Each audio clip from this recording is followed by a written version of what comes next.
Good morning students. अभी तक हम पिछली क्लासेस में हमने पढ़ा लीफ के एक्सटर्नल स्ट्रक्चर के बारे में। लीफ के कौन कौन से पार्ट्स होते हैं, लीफ का स्ट्रक्चर क्या होता है। लीफ के स्ट्रक्चर में हमने मेनली पढ़ा दो पार्ट्स होते हैं, पेटियोल और लैमाइना, और एक और लीफ बेस। इन सब में और जो लैमाइना होता है हमने देखा कि उसका मुख्य कार्य होता है गैसेस का विनिमय करना, गैसेस एक्सचेंज और फोटोसिंथेसिस और रेस्पिरेशन। इसलिए लीफ का सबसे इम्पोर्टेंट पार्ट होता है। अगर लैमाइना को देखें तो लैमाइना के मार्जिन्स, लैमाइना के एपेक्स और लैमाइना के शेप और साइज़ में विविधता पाई जाती है, जिसके कारण की लीफ अलग अलग शेप और साइज़ की होती है। अब जो हम पढ़ेंगे एक्सटर्नल स्ट्रक्चर के बाद लीफ का इंटरनल स्ट्रक्चर, या जिसको हम लीफ एनाटॉमी या लीफ की आंतरिक संरचना भी कहते हैं। लीफ की आंतरिक संरचना अगर हम देखें तो दो तरह की लीफ होती हैं। आपने दो तरह के प्लांट्स देखे होंगे, एक बीजपत्री और द्विबीजपत्री। अगर आप गौर से देखें तो गेहूँ, मक्का आदि की पत्ती होती है, वो कैसे लगी होती है, उसके स्टेम से जो लीफ लगी होती है वो 45 डिग्री के एंगल पे लगी होती है। इससे क्या होता है, लीफ की दोनों जो सतह होती हैं, डॉर्सल सरफेस और वेंट्रल सरफेस, या ऊपरी सतह और निचली सतह, दोनों को समान रूप से प्रकाश मिलता है। तो लीफ का जो डेवलपमेंट होता है या उसकी एनाटॉमी होती है वो पूरी तरह से समान होती है। इसलिए इस तरह की लीफ को कहते हैं आइसोबाइलेटरल या समद्विपार्श्विक लीफ।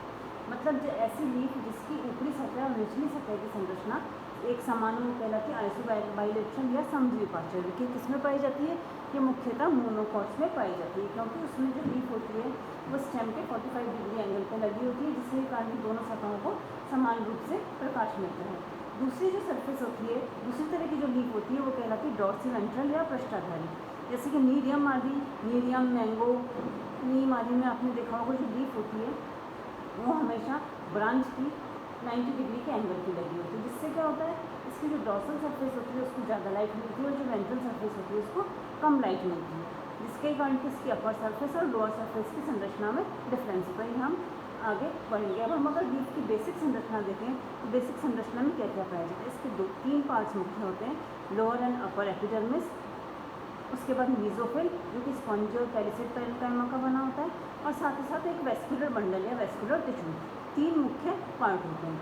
अब हम सबसे पहले एक जनरल संरचना देखना शुरू करें तो जो डॉर्सिवेंट्रल लीफ होती है उसमें upper epidermis, epidermal tissue system जो लीफ का, डॉर्सिवेंट्रल लीफ में एपिडर्मल टिश्यू सिस्टम में जो अपर एपिडर्मिस होती है वो ज़्यादा डेवलप होती है और लोअर एपिडर्मिस कम डेवलप होती है, जबकि आइसोबाइलेटरल लीफ में अपर एपिडर्मिस और लोअर एपिडर्मिस दोनों ही एक समान विकसित होती है, एक समान डेवलप होती हैं। इसके बाद अगर हम एपिडर्मिस देखें तो एपिडर्मिस की संरचना कैसी होती है। एपिडर्मिस मुख्यतः एक लेयर, सिंगल लेयर या एक स्तरीय होती है, लेकिन कुछ स्पीसीज में ये मल्टी लेयर या बाई लेयर भी होती है। तो एपिडर्मिस के बाहर क्यूटिकल पाई जाती है। एपिडर्मिस और क्यूटिकल का मुख्य कार्य क्या है, लीफ की रक्षा करना। अच्छा, एपिडर्मिस में मुख्यतः पैरेन्काइमेटस सेल्स पाई जाती हैं, कुछ सेल्स में इनमें क्लोरोप्लास्ट पाई जाती है, जिसके कारण कि वो क्लोरोकाइमेटस हो जाती है। तो एपिडर्मिस होती है वो सिंगल लेयर से मल्टी लेयर होती है, सामान्यतः ये सिंगल लेयर होती है। इस सिंगल लेयर में अनेक कोशिकाएं पाई जाती हैं जो कि रेक्टेंगुलर या आयताकार होती हैं। प्रत्येक कोशिका में क्लोरोप्लास्ट पाया जाता है। इसके बीच बीच में स्टोमेटा पाए जाते हैं और इसकी बाहरी सतह जो होती है वो क्यूटिकल कहलाती है। क्यूटिकल के अलावा कुछ प्लांट्स में मुख्यतः जीरोफिटिक प्लांट्स में इसके ऊपर वैक्स की लेयर या हेयर्स भी पाए जाते हैं। तो एपिडर्मिस किसकी बनी होती है, पैरेन्काइमा या क्लोरेन्काइमा की।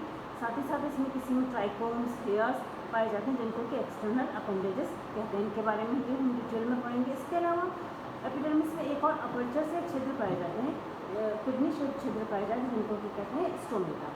अब ये स्टोमेटा जो है लीफ के एक मुख्य पार्ट है। क्यों ये मुख्य पार्ट है, क्योंकि इन्हीं के द्वारा गैसेस का एक्सचेंज होता है। इनके जो स्टोमेटा के दो बहुत ही इंपॉर्टेंट कार्य हैं जो कि लीफ के भी कार्य हैं।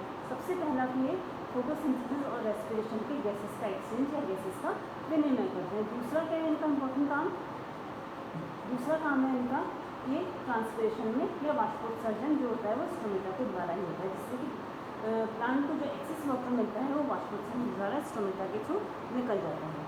फिर अब हम इस स्टोमेटा की आकृति देखेंगे। जैसा कि आप डायग्राम देख रहे हो स्टोमेटा का, सबसे पहले क्या होता है, जो स्टोमेटा होता है एक छोटा अपर्चर होता है, एक इसके द्वारा घिरा हुआ होता है, ये दो गार्ड सेल्स के द्वारा घिरा हुआ होता है। गार्ड सेल्स जो होती है किडनी शेप होती है, वृत्ताकार होती है। इनकी जो आंतरिक भित्ति होती है वो अधिक मोटी होती है, जबकि बाहरी भित्ति पतली होती है।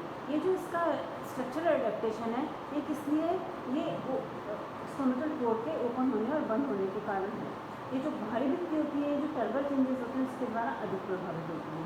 ये मैं आपको बताऊंगी कि स्टोमेटा का पोर कैसे खुलता और बंद होता है। पहले हम स्ट्रक्चर देखें तो एपिडर्मल सेल्स में गार्ड सेल्स पाई जाती हैं, जिनके के बीच में स्टोमेटा पाया जाता है। 2 गार्ड सेल्स होती हैं, इनके बीच में स्टोमेटा होते हैं। ये 3 या 4 सहायक कोशिकाओं या सब्सिडरी सेल से घिरा हुआ होता है, जो कि एपिडर्मल सेल से उनकी संरचना थोड़ी सी अलग होती है। अब स्टोमेटा का खुलना और बंद होना कैसे होता है? जब दिन के समय क्या होता है, जब दिन के समय और रात के समय जब वाष्पोत्सर्जन कब होता है, स्टोमेटा खुलता कब है? जब स्टार्च शुगर में कन्वर्ट हो जाता है। जब स्टार्च शुगर में कन्वर्ट होता है तो क्या होता है, इसका पीएच या इसकी ऑस्मोटिक कंसंट्रेशन बढ़ जाती है। ऑस्मोटिक कंसंट्रेशन बढ़ने के कारण क्या है, ये बाहर से पानी ले लेता है और बाहर से पानी लेने के कारण इसका जो ये हो जाता है, फूल जाता है और इसकी जो बाहरी भित्ति होती है, आउटर वॉल होती है, वो बाहर की ओर खिंच जाती है और इनर वॉल भी बाहर की ओर खिंच जाती है, जिससे कि उनके बीच में एक पोर क्रिएट हो जाता है और वैसे विनिमय होता है।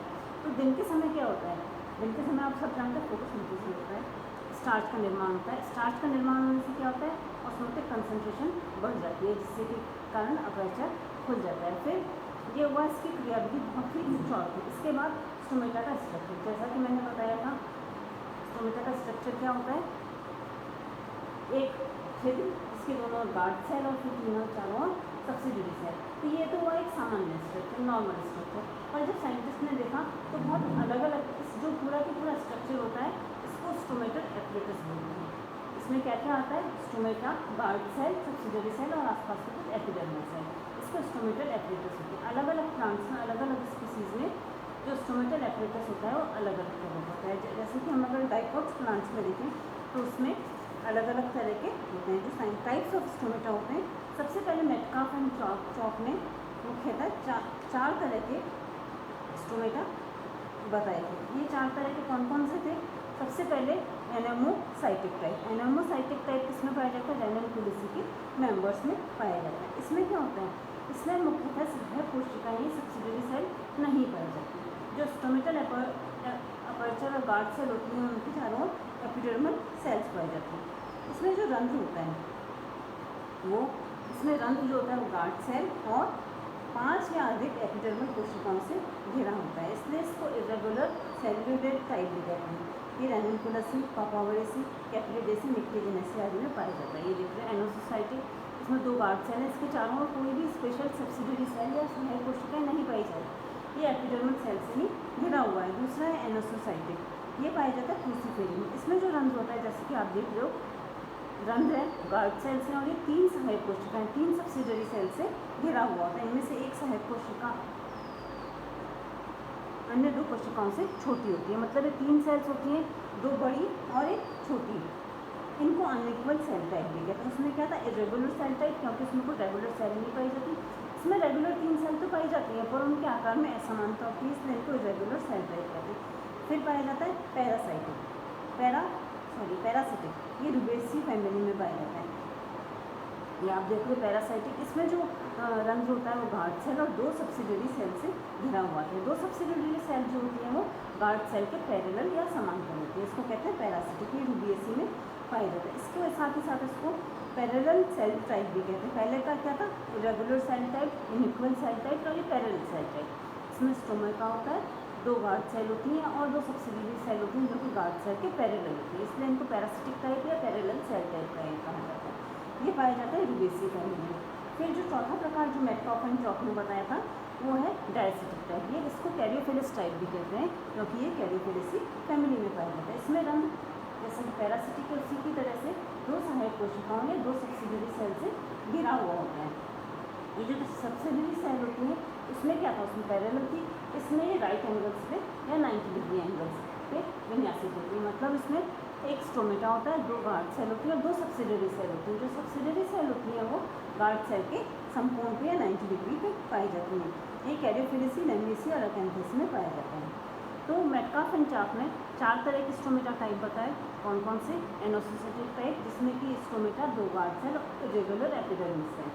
फिर दूसरा एनिसोसाइटिक टाइप जिसमें कि एक स्टोमेटा, 2 गार्ड सेल और 3 सेल, जिनको कि अनइक्वल टाइप भी कहते हैं और उसको इरेगुलर टाइप कहते हैं, जिसमें कि दो सब्सिडियरी सेल बड़ी और एक छोटी। फिर पैरासिटिक टाइप जिसमें कि स्टोमेटा, 2 गार्ड सेल और 2 सेल सब्सिडियरी सेल जो कि पैरेलल होती है। फिर डायसाइटिक स्टोमेटा, 2 गार्ड सेल और 2 सेल जो कि 90 डिग्री के एंगल पर होती है। फिर डायसाइटिक के बाद हम देखते हैं मेटका हम चार्ट में 4 बताए। इसके बाद 2 स्टोमेटा टाइप और बताए गए जो कि स्टेस नामक साइंटिस्ट ने 1965 में 2 अतिरिक्त प्रकार के भी रंध्र बताए। इसके पहले मेटका चार्ट में 1950 में ये 4 प्रकार के रंध्र बताए थे।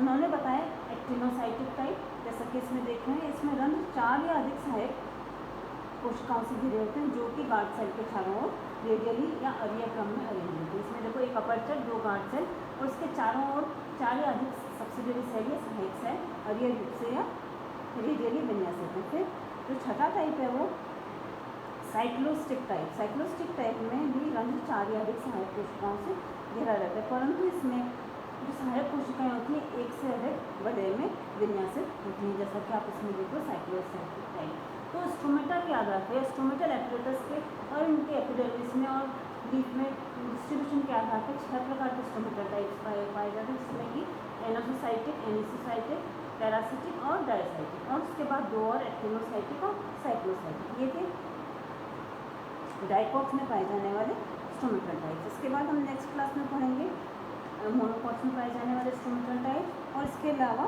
एपिडर्मल हेयर्स ट्राइकोम यानी एपिडर्मिस से जितनी भी अपेंडेजेस निकलती हैं। Thank you.